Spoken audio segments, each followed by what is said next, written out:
চলতি অর্থবছর শেষ হতে আর অল্প কিছুদিন বাকি আছে। এর আগেই চলতি 2023-24 অর্থবছরের সাময়িক হিসেবে মোট দেশজ উৎপাদনের প্রবৃদ্ধি আগের অর্থবছরের তুলনায় কিছুটা বেড়ে 5.82% হবে। আর দেশের মানুষের মাথাপিছু সাময়িক আয় দাঁড়িয়েছে 2,784 মার্কিন ডলারে। সোমবার জিডিপির সাময়িক হিসাব প্রকাশ করে এ তথ্য জানিয়েছে বাংলাদেশ পরিসংখ্যান ব্যুরো। বিবিএস বলছে চলতি অর্থবছর শেষ হতে আর অল্প কিছুদিন বাকি আছে।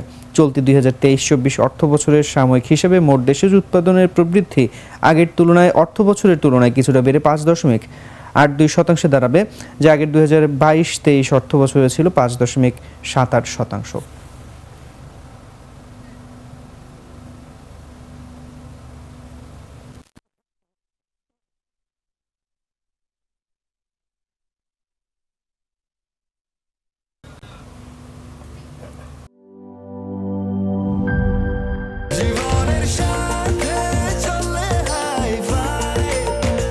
স্বাস্থ্যকর অল টাইম ফ্যামিলি কেক, সব সময় অল টাইম হেলদি লাইফ।